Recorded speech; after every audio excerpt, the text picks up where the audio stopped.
Welcome everyone, Christine here with a discussion about Total War and a discussion about Creative Assembly. Gameplay footage for this particular video is from Total War Shogun 2. And we are witnessing the complete and utter collapse, the downfall of Creative Assembly as we speak. As I've stated before, I don't think I've ever seen a gaming company really go down as far and as quickly as Creative Assembly has done. Over the last couple of days, honestly, things have really gone badly, especially on the Steam forums, because of numerous bans that have been issued on the Steam forums. Things apparently are better on the official Total War forums, but it's still not a great situation the way Creative Assembly has handled it. To be quite honest, based on conversations I've had with other content creators, it does seem that Creative Assembly just didn't expect things to get this bad. Like, they didn't expect the backlash for Shadows of Change. They didn't expect the backlash for Rob Bartholomew's post. And they also didn't expect Total War Pharaoh to be a complete and utter disaster in the way it was. Now, I was not surprised, but you might be shocked to learn that quite a few content creators, even people that didn't cover Pharaoh, stated that openly, even they expected Pharaoh to sell copies. Well, based on information that at least Voland has gotten access to, Pharaoh may have sold as little as 45,000 copies. Now, Voland is trying to be clever by stating that, oh, it's a leak that Total War Pharaoh started as a DLC for Troy. Yeah, that has been public knowledge for months. In fact, I believe it was even stated by Creative Assembly themselves that it started out as a DLC idea or an expansion idea for Troy and decided to make it their own game. What reason was there for it? Well, Troy just didn't have an active player base, so probably would have been a waste of time. And guess what? It was a waste of time making it its own game because a lot of people just didn't buy it.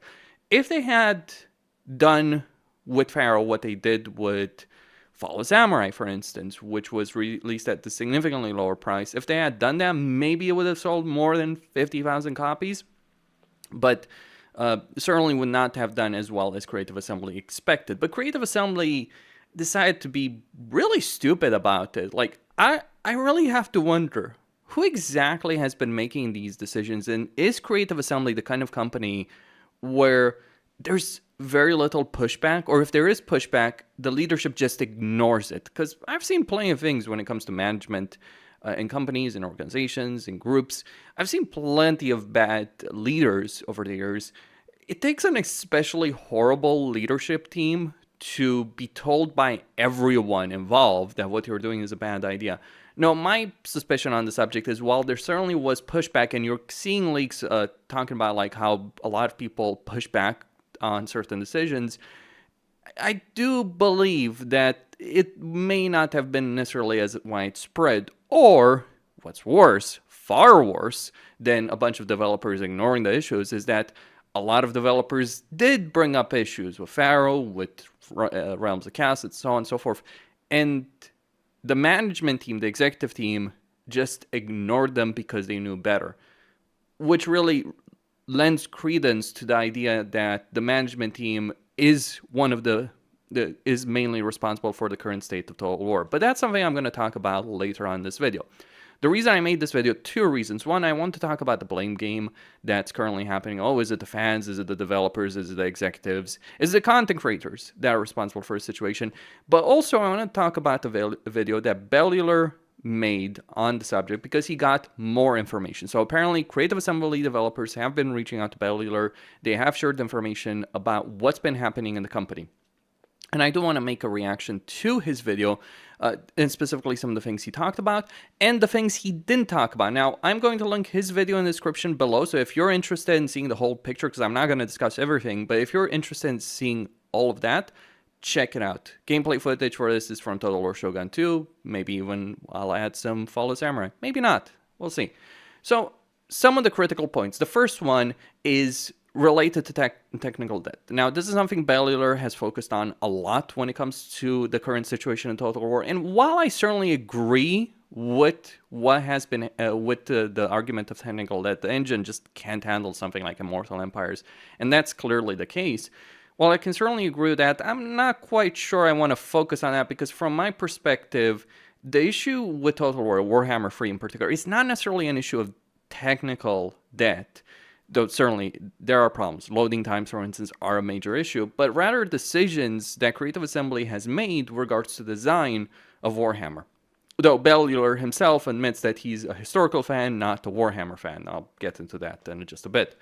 But he talks, the critical point though that I want to touch on is DLC. So DLC for Warhammer 1 started with a very small team of around 4 people and it grew up to 80 team members. And that by Warhammer 3, the DLC was handled by 2 teams of 40 people. Now, I kind of wish Bellular had focused on this subject because when you look back at DLC for Warhammer 1, and the reason this is important, we look back at DLC, like we think of Grim of the Grave, we think in King of the Warlord, those 2 DLCs in particular, or just DLC in general for Warhammer 1, it certainly was DLC made by a far more limited team, including the race packs. Like you look at the Beastman campaign, the mini campaign that the Beastmen had, you look at the mini campaign that the Wood Elves have, those are just not great campaigns. They're not well designed, they're incredibly limited, and they're very, very simplistic. So clearly not that many people worked on them. But as the years passed, Creative Assembly has clearly added more people and resources to the DLC team, and according to Bellular, it went up to 80 people before splitting into 2 teams of 40. Now, I want to point something out about this particular statement, that there's 2 teams of 40. Andy Hall, who is the principal writer of Total War Warhammer for Creative Assembly, who handles all of that writing, he made the statement around the same time that the Forge of Chaos Dwarves came out that the DLC team was 20 people. That 20 people working on DLC for Total War Warhammer 3. He was specifically talking about the Forge of Chaos Dwarves. Now, whether or not he wasn't necessarily telling the truth, or he didn't necessarily know, didn't necessarily have the full picture on the subject. And keep in mind that he didn't make that statement, just talking about like what's the size of the team. No, he was talking about a lot of other things. So he may have just misspoken, or he didn't get his fact right. Though it's not necessarily that big of a departure. The real question, though, with this point that Bellular is making, the really important question I have is with this.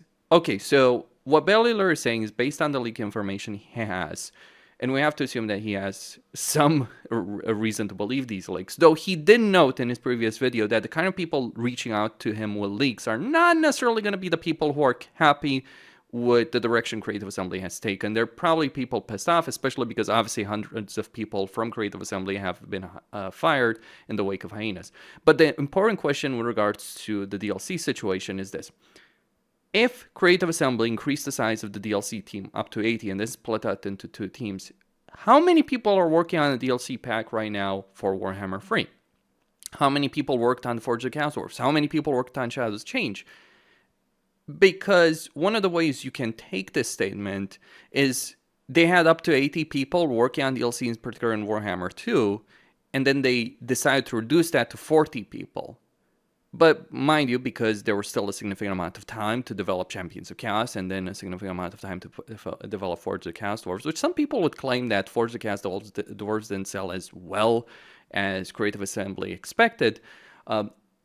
But because they still had plenty of time, 40 people was enough to make those DLCs as good as they were. And to be clear, Champions of Chaos and Forge of the Chaos Dwarves are good DLCs. Now, I don't much enjoy playing Warriors of Chaos right now. I don't think the design is bad. I just think the balancing overall, basically Warriors of Chaos right now are so far ahead of every other race that they'll just annihilate everyone. Forge of Chaos Dwarves is a much better situation, but then you get the situation like Shadows of Change.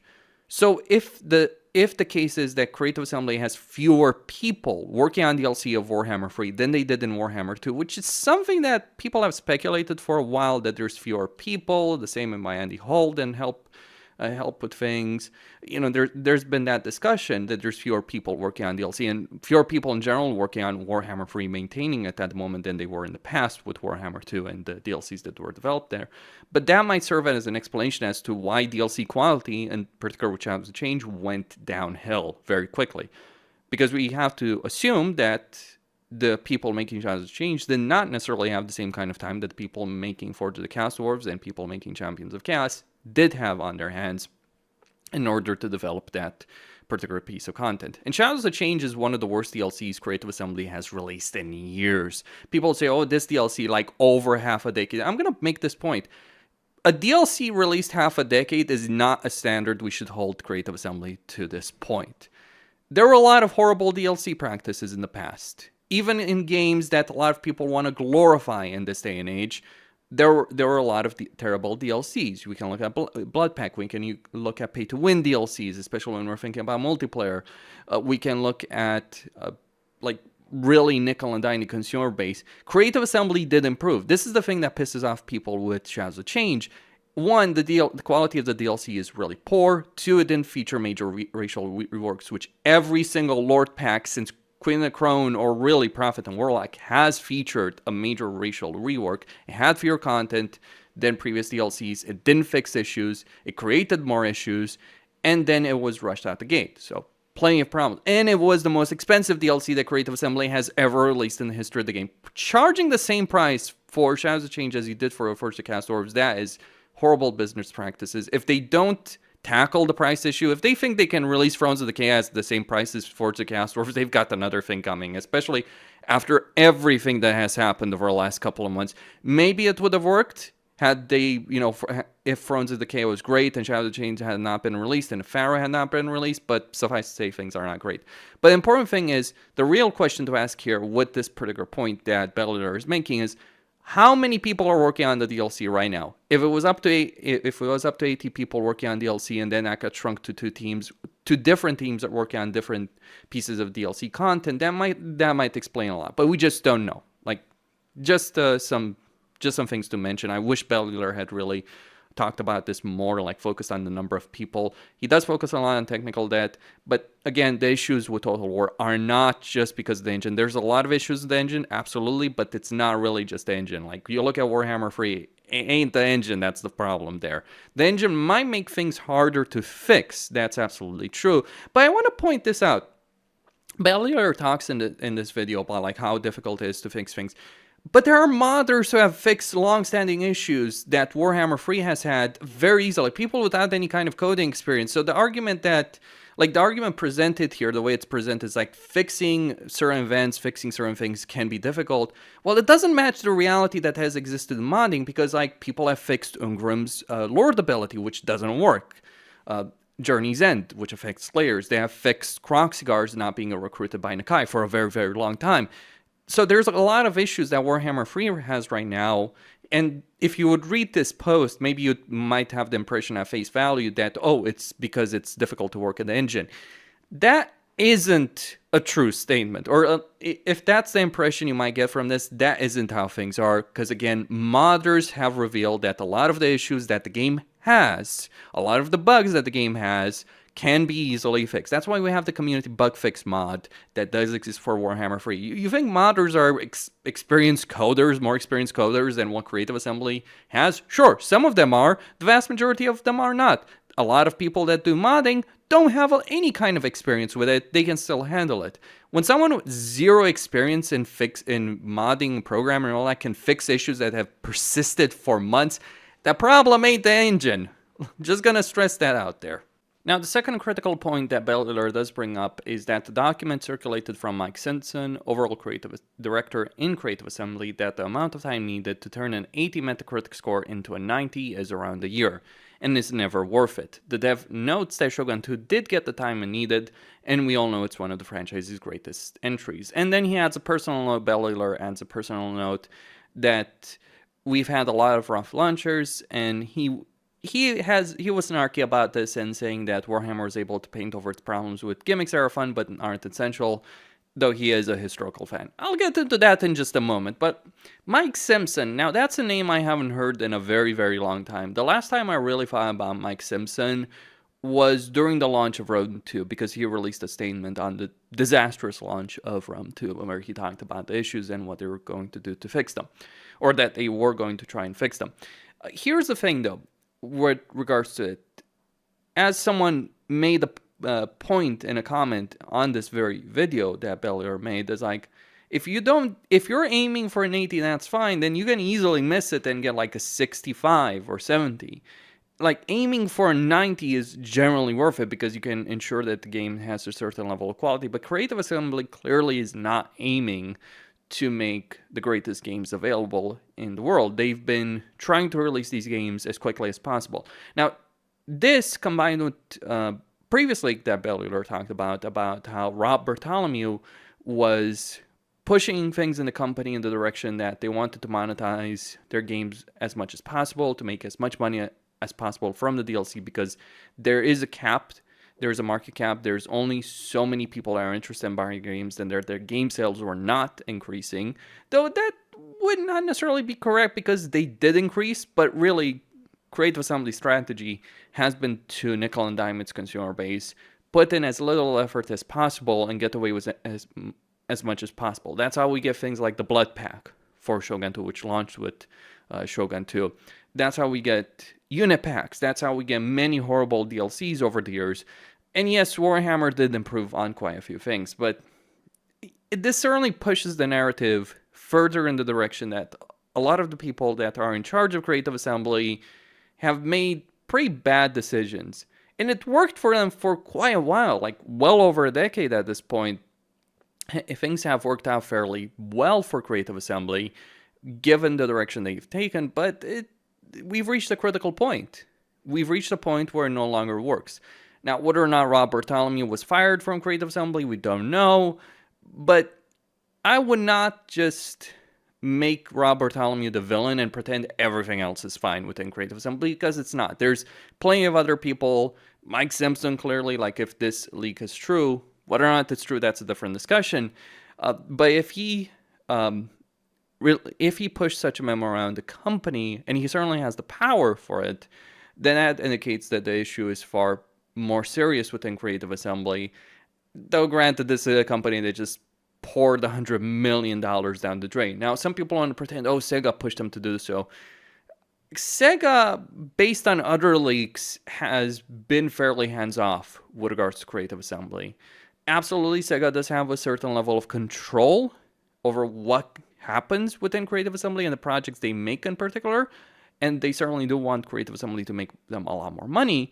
But when you're thinking a lot about a lot of the issues Total War has had for the last couple of years, I ain't gonna blame Sega. It's really down to Creative Assembly. Who in Creative Assembly? That's a different discussion. Now, I'm not gonna praise Sega. They have been responsible for their own fair share of screw-ups. But when I think of the issues that we've seen with Sega games, be it the Relic games, because yes, Relic is another company under Sega that has done a lot of screw-ups over the last couple of years. You look at the issues that we've seen from Relic, we look at the issues from Creative Assembly. It's easy to blame the big bad publisher, that's all I'm going to say. It's a lot more complicated, usually. But certainly this doesn't paint a very positive picture about the management of Creative Assembly, the people in charge of the company. Now, with regards to Bellular's note, he did mention it was snarky, tongue-in-cheek, and all that kind of stuff, but this is actually a serious point. There are many people, historical fans in particular, who hate Warhammer, specifically. They don't like the Warhammer games. That's fair enough. Like, if you don't like Warhammer Fantasy, if you don't like Warhammer, if you're interested in history, absolutely fair enough. I'm someone who started playing this game series because of my love of history. Like, I remember watching things like Decisive Battles and Time Commanders on TV, and playing Total War. I spent a lot of time playing Total War games and then researching history based on Napoleon, for instance, or the character Caesar, etc. Like, I grew up with a love of history. Total War helps sustain that love of history. So I am a big historical fan. In fact, what I am eagerly waiting for these days is the release of the early access of Ultimate General American Revolution. And I make this point because the statement, again, tongue-in-cheek, snarky and all that, but the sentiment that we see from historical fans, including what I would call the Volant crowd, that, Warhammer didn't do anything well or didn't fix issues, to which I reply, Warhammer did a lot that a lot of people don't want to acknowledge. Okay, let's look at Warhammer 1. Before Warhammer 1 came out, there were quite a few people and quite a few discussions on places like Total War Center about how they were not going to add flying units, magical units, etc., etc. Creative Assembly did that. They did all of that. Like, they added they did add magic, they did add monstrous units, they did add all the fantasy elements, as they properly should. I mean, we had seen things like King Arthur, and we had seen Mark of Chaos, Warhammer Mark of Chaos, do those things. So the idea that Total War couldn't, but the fan base was so horrible, especially during that time between the release of Empire and the release of Warhammer 1. It was an atrocious period. Like, there were so many people back then in the historical fan base, because I'm pretty angry with the people, the purists, because a lot of those same people who slam Warhammer, they ignore so many issues and still ignore those issues to this day. The horrible DLC practices in every game, in every historical game since the launch of Empire. The Blood Pack, which was introduced in Shogun 2, like, you know, people want to glorify Shogun 2. Shogun 2 is a great game to play today. When it launched, it was a horrible piece of crap. It ran badly, it had crashing issues, stability issues, lag issues. Oh, Avatar Conquest is a great multiplayer mode. Yeah, in what universe was Avatar Conquest a great multiplayer mode? It ran like crap. If you could even get a match, let alone the number of times you would get to disconnect trying to even get a match online. I played Shogun 2 since the launch of it. I put in quite a few hours. In multiplayer, it was absolute misery. Oh, but it was fun. It was pay-to-win bullshit of the highest level. We'd complain about DLC practices in this day, but then some people turn around and want to glorify Shogun 2. Yeah, right now when you can buy everything for Shogun 2 very cheaply, all the expansions, all the DLC, and the game can run well on modern systems and far more stable than it was back then, sure, it's a great game. It has aged gracefully, but at launch, Shogun 2 was a piece of crap. It was better than Empire. It was better than Napoleon. Absolutely. It was kind of like the ultimate conclusion of Empire and Napoleon in a lot of ways, because like Napoleon was an improvement of Empire, was built on improvements for Empire, and then you have Shogun 2, which was an improved version effectively of Napoleon, like with certainly a different period. But you look at Fall of the Samurai in particular, that's one of the reasons Fall of the Samurai is one of the best versions of Total War that exists today, because it was following up two games. Like, you have the horrible release of Empire, then you have an improvement to Napoleon, then you have the ultimate conclusion, which is an improvement with Fall of the Samurai and with Shogun 2 in general, with gunpowder units in particular, and ranged combat, which is certainly the highlight of Shogun 2. Cavalry handles really poorly in Shogun 2. I've tried numerous times to play the Takeda. I can do it, but Jesus, playing the Takeda cavalry, yeah, you can use bow cavalry, that works, range cavalry, but melee cavalry in Shogun 2 is not a fun experience. You can kind of make it work, but again, not a great situation. I do make that particular statement. Just don't glorify Shogun 2 and pretend that it was a superb game that did nothing wrong, because it did a lot of things wrong. And it created DLC practices that still persist to this day. There are two games. You want to blame the current nickel and diming DLC practices that Creative Assembly has embraced it for years, you can look at two games for that. Shogun 2 and Rome 2. Many of the fundamental issues that the Total War games have to this day come from that. And as for Warhammer, oh, let's look at Warhammer 1. Flying units, magic, monstrous units. Oh, a vast performance improvement over the switch from 64-bit, which, by the way, the fanboys people have defended everything Creative Assembly has done over the years. They defended them not switching from 32-bit to 64-bit for, what was it, half a decade that it took them to do so, longer than that. It took them so many years to do it, and that's why you get Rome 2 running like so badly. That's why you get Attila running so badly. That's why even Shogun 2 has major performance issues, because Creative Assembly couldn't optimize their games for crap, and they weren't willing to devote those resources. They did. Now, don't get me wrong, Warhammer 1 has major issues out of all the Warhammer games. But to argue that Warhammer was like just gimmicks and painted over its problems, no, the AI is better, the pathfinding is better. There are so many improvements when you're looking at Warhammer 1, 2, and free. Yes, even free. I've criticized Warhammer Free heavily on this channel for over a year. I have dozens of videos on this subject going into detail. The problems with sieges, the problems with AI, the problem with campaign pacing, etc. There are issues. But let me be blunt about Total War. There's the pre-Warhammer 2 Mortal Empires era of Total War. There's the post-Warhammer 2 Mortal Empires era of Total War, and there's a night and day difference in terms of quality expectations and content that we do expect from Creative Assembly. Gonna point that out. Because, yes, there are absolutely issues. Pharaoh, Troy, Warhammer 2, Warhammer 3. But let's not pretend that, Creative Assembly did nothing, no improvements with Warhammer. They have made more improvements with the Warhammer games than they have ever made with any other game that they released. That's a point I wish to make. Because I'm sick and tired of hearing the historical fanboys, especially now that they think that they certainly are right. They never were. Let's be clear on this. Medieval 2, Shogun 2 are the only two historical games that have been released by Creative Assembly that are absolutely worth playing. Rome 1, major issues. Could be worth playing, great campaign mechanics, horrible battles. Empire, Napoleon, Rome 2, Attila, horrible games. Every single one of them, regardless of what some people might think. There are some hardcore fans for Rome 2 and Attila, but those games are just not great. They haven't aged gracefully, they don't play well, they run poorly. You can ignore all those issues, go ahead, but that's just a fact. The final critical point that Bellular does bring up is with regards to Warhammer 3. He also does mention that based on the leaked information he has, that the sequel to Free Kingdoms has been cancelled, which is not surprising at all for anyone that's been following Total War.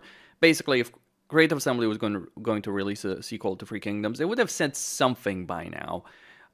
There's an expression, there are known knowns, so it was pretty much known that Creative Assembly had done it, no information, nothing like that. View this more as confirmation. But regards to Warhammer 3, a game that failed primarily on its misguided design. In the opinion of the dev who reached out, allegedly the game director was told by just about everyone that the Realms of Chaos and Rev focus was not a good direction. In a post-mortem, they concluded their directors needed more training. Now, there's a lot more reasons as to why Warhammer 3 failed, but the critical point here is that before the launch of the game, you had people like Legend of Total War, who got early access to Warhammer 3 before it launched, and he was pointing this out to Creative Assembly. Now, what he got told in return is that the developers felt differently. Well, clearly they didn't, based on this leak. In fact, they quite agree with him. In fact, they might have been saying many of the same things that Legend was saying once he got access to the campaign, long before someone like Legend even got to play it. So you have a game director that just screwed up in a major way. The problem with the Realms of Chaos and Rev focus is, like, you have the campaign mechanic, the Vortex campaign of Warhammer 2. That wasn't a great mechanic either, but it worked a lot better. The Rev focus and Realms of Chaos focus just was pretty horrible. It ruined the map. It absolutely annihilated any faction. Like, more or less, you could abuse the rifts in such a ridiculous way to dominate the map. And you also had to waste a significant amount of turns, like 10 plus turns, to just get the soul. And then, 30 turns or 20 turns after that, go get another one. It really made for a horrible campaign experience. But it wasn't just the rifts and souls that ruined the campaign of Realms of Chaos. The map itself is terrible. The races are terrible, with the major exception of Cathay, to a lesser extent, Skarbrand and Nakari. But Kislev, Nurgle, Demon Prince, Siege, they're terrible races to this very day. They were really horrible races at launch.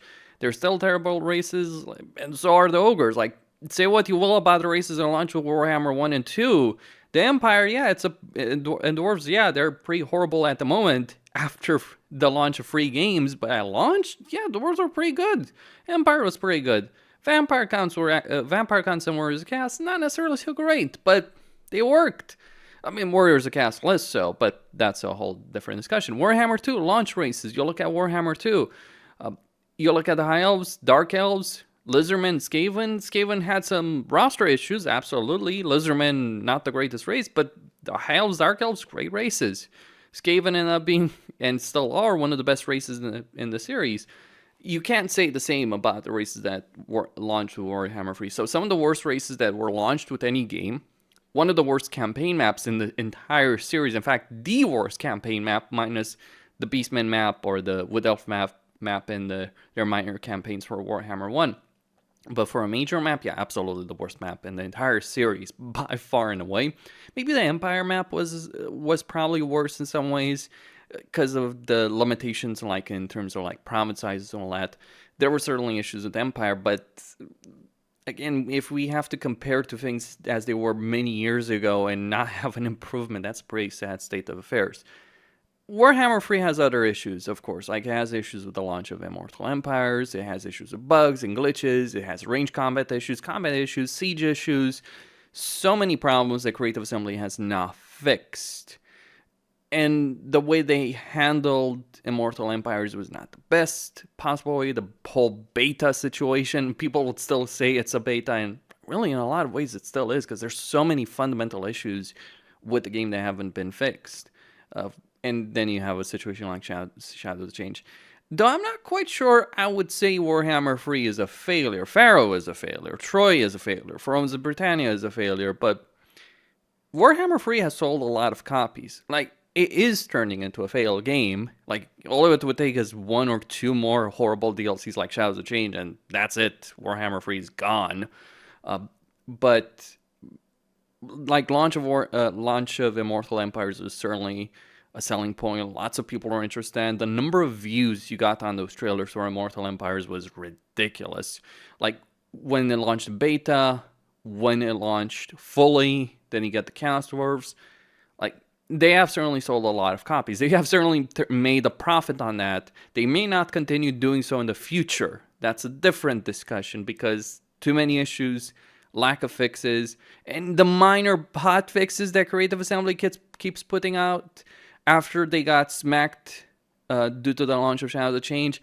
To be quite blunt, they're 1 year too late, as I see it. Like, these issues should have been fixed a year ago. It shouldn't have taken months after a disaster like Shadows of Change to start, or it shouldn't have taken a disaster like Shadows of Change to start fixing them. And there's still many issues, and they're fixing minor things, I might add, things that many of those things modders have already fixed. Now, there's some important changes, some important fixes that they have implemented, absolutely. But until Siege's ranged combat and other things get fixed, or at least brought to the standard of Warhammer 2, which is a pretty sad state of affairs, then yeah, Warhammer 3 has many significant problems. We'll see what they do with patch 4.1, we'll see what they do with Thrones of Decay. And that's really all that I have to say with regards to Bellular's leaks.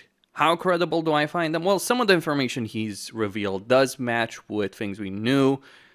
Other things conflict with that. If this was coming from someone like Voland, I wouldn't necessarily trust it, but Bellular, he's got a lot more credibility than someone like Voland. Finally, I want to talk about the issue of responsibility. Who has the responsibility for what has happened? Now, a lot of people are going to say it's management, it's the people in charge of Creative Assembly that are purely responsible for the situation. That's a nice myth, I believe, to be quite honest, on that subject. And I've seen this before. I've seen companies go down, or I've seen developers struggle. Like, big example, BioWare, Blizzard. Both of them have struggled significantly, and a lot of people were, just the people in charge. The people in charge did not handle the piss-poor writing of Dragon Age 2, or the piss-poor writing of Mass Effect Andromeda. The writing team did. They did a bad job.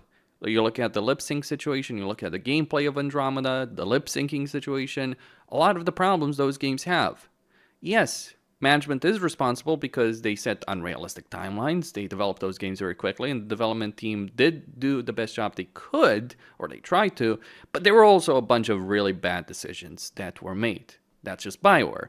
Blizzard, again, a bunch of bad decisions made by the development team. And whenever something like this happens, you get a lot of leaks, you get a lot of information from what's happening inside the company, and almost universally it's blaming management for the situation, and almost never blaming fellow developers for what's going on, because the leaks are coming from developers, so big surprise, they're not gonna say that they made a bunch of stupid decisions, even if they did. So no, I do not believe that it's just purely management, don't get me wrong. Rob Bartholomew might as well be the devil right now within the context of the Total War fan base for his statements that he has made, for the things he has done based on the information we have gotten. But it's never just that simple. It's like, it's easy to say it's the big bad publisher, it's the management team, it's the people in charge. It is never that simple. People make mistakes, or people screw up, or there's ideas that are developed that don't work so well, shockingly enough. Like, anyone who thought, like, the tower defense situation in Sieges was, like, a great situation, honestly. Like, they didn't know what the hell they were doing. Again, there are things that that management may force on people, and there are examples like, Realms of Chaos Rift's not working out, but Creative Assembly's management deciding, yeah, we're going to include that anyway. Regardless, though, there are things like that, absolutely. and management does bear responsibility because they were the people in charge. When you're in charge, you do have that kind of responsibility for what ultimately goes down. But also there were a bunch of really, really bad decisions and continue to be really bad decisions. I wonder about, like, you look at Shadows of Change, right? I wonder how anyone working on Shadows of Change concluded that not fixing Kislev, for instance, or improving their economy was perfectly fine. Or the people working on the Changeling thought that was perfectly fine. And it was going to work out just great.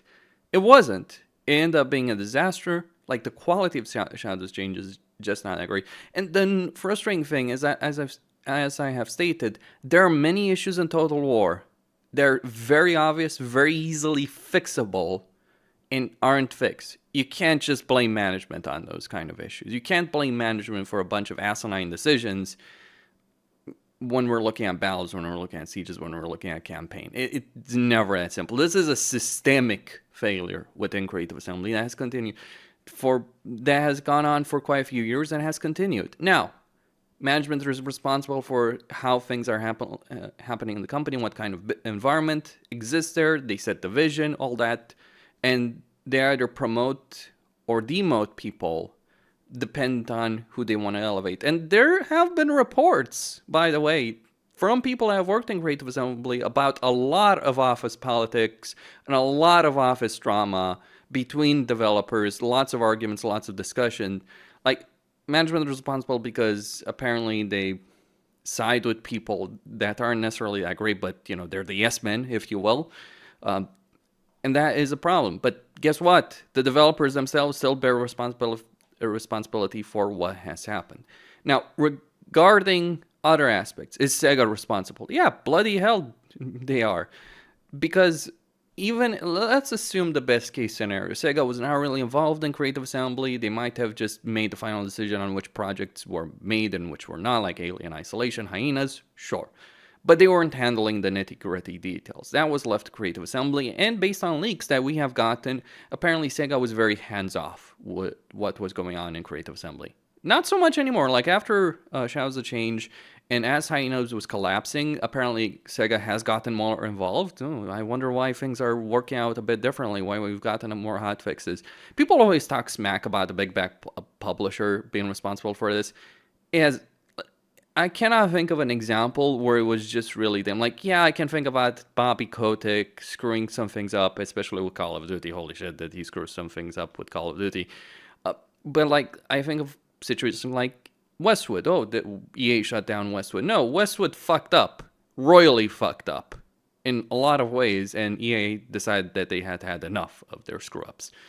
And situation in BioWare. Very hands-off situation in BioWare. Bad situation in the company. BioWare destroyed themselves in a lot of ways. There's other examples I can give, but you get the idea. As for the fan base, let's talk about this. You know what? I'm going to say it. I think every single person that has defended CA's business practices and gaming quality for the last couple of years or since the launch of Empire is responsible for what ended up happening for the current situation. Even if people are turning around now and saying, well, I didn't expect that. Well, plenty of people did, and you just ignored them. No, you insulted them, you trolled them.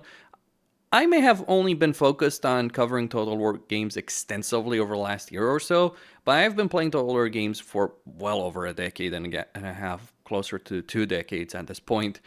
And I have to say, I remember the arguments on Total War Center. I remember the arguments on the Total War official forums. I remember the legions of fanboys defending the Blood Pack. I remember the legions of stupid people defending Creative Assembly for not switching from 32-bit to 64-bit. Why does Rome 2 run so poorly? And why does Attila run so poorly? Because they didn't switch from 32-bit to 64-bit.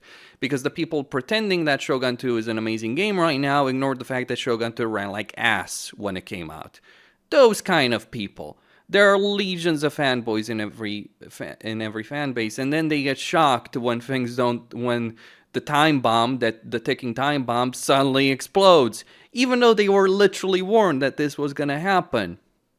See, there's a culture that I think is happening right now where people buy products and they have to justify that purchase. They have to make it seem like the product they are buying, the car they're buying, the clothes they're buying, the house they're buying, the games they're buying, the movies, all that they're somehow good or they're acceptable in terms of quality. I'm going to give you a hint. We buy crappy products or we compromise. We might buy games, we might watch a movie that we know isn't that great. I don't understand this idea that we have to defend our purchases. Are we stupid because we bought something that didn't work? Well, maybe we just didn't know better.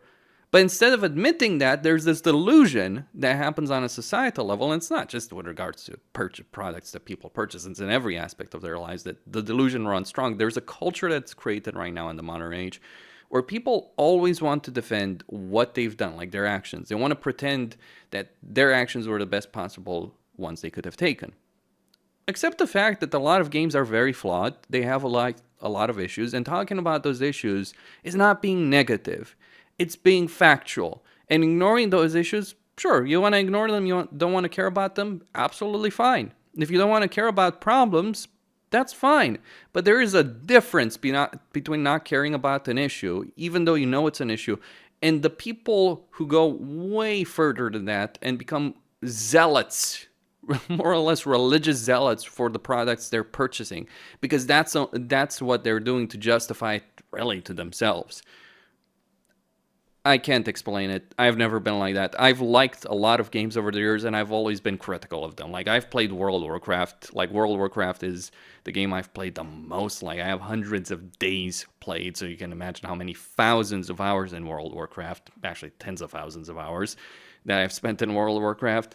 And I'm an enormous critic of World of Warcraft, and I've always been an enormous critic of World of Warcraft. Just an example. Same with Total War. I have many thousands of hours in Total War, and I've criticized this series for well over a decade. 1 decade and a half, really, since I've been active on the Total War Center. That's one thing. So the fan base aspect. The gaming media, let's not talk about it. We all know the gaming media is absolute crap. But this brings up the perspective of content creators.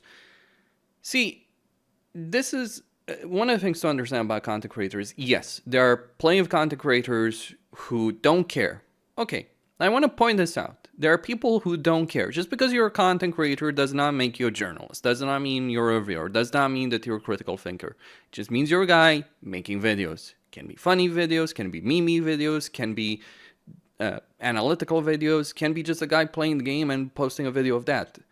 There's some kind of there's people who say, oh, a content creator should behave like this. There is no rule set for influencers, for content creators when it comes to that. What kind of content we're making. Not everyone cares about the same things. Just like plenty of people ignored the issues of Total War and have ignored them for years because they didn't care about them, which is fine. Like, as I stated, it is fine to ignore those issues. Don't be surprised when things blow up. But with content creators, there are absolutely the kind of content creators that did embrace being more or less the extended arm of the marketing team of Creative Assembly. And they were just posting videos to hype those games up. Here's something I want to mention about that as a content creator, as someone who's been doing this for 13 years at this point on YouTube. Do you know why those people rise to the top? It's not because they get the most exclusive access. It's not because they get early review copies. That helps them, yes. But suffice to say, while early access is important, it isn't as critical as people may think. Yes, posting footage of a game 2 weeks before it launches is a major deal, but that doesn't mean you can't grow up to be a really big content creator even if you don't have that kind of access, because you can, and people do it constantly. In fact, I grew my channel a significant amount before I joined the Total War content creation program, and really I only benefited, like, a lot of my early footage of like Immortal Empires, a lot of the early content that I did for Immortal Empires when it came out in beta, that was many months before I actually joined the content creation program. Just pointing that out. So it is very possible to do it. It does help, but here's a critical point. The only reason you see these shells, you see these sellouts, you see the extended marketing team of Creative Assembly, the only reason you see a lot of them grow very big, it's not because of the access, it's because people watch them. I've done a lot of critical videos on Total War. I've gotten an enormous amount of negative comments from fanboys over this. And the problem, and the issue isn't just like the comments or the dislikes or anything like that. Those don't matter, ultimately. Like, if someone's watching your video and disagreeing with what you're saying, that's one thing. They still watch your video. That's not a bad thing. The worst part is when you're being critical of a game and people refuse to watch your video because they don't want to hear it. And that happens far more often than you think. And this is why people that focus on cinematic battles, or people focus on like fantastic creatures, and people who never criticize Creative Assembly get so many views, because ultimately, like, this is how it works. They're appealing to people who like the games, and there are plenty of people who have liked the games over the years. So if people are, so a content creator that's focused on a particular game, that's making a channel about the game, constantly making negative content about that game is not going to work out as well as you might think in the long term. Because ultimately, it's only going to appeal to people who will quit or are not that interested in the game or are angry at the developer. The people who are very happy with how things are, they're not interested necessarily in that content. Just something I want to point out about content creators, because like there are videos out there like Shelling killed it. Well, I'd say fanboyism played a bigger role in that than anything else. And don't get me wrong, there are certainly content creators that are fanboys just as much as regular players are. But I would certainly say fanboyism killed it. But really, it's not fanboys, it's not Sega, it's not content creators, it's not the gaming media that killed Total War. It's Creative Assembly fucking up. That's my conclusion on the subject. Costin here, signing out. Don't forget to subscribe, like, and enable notifications, and stay tuned for more.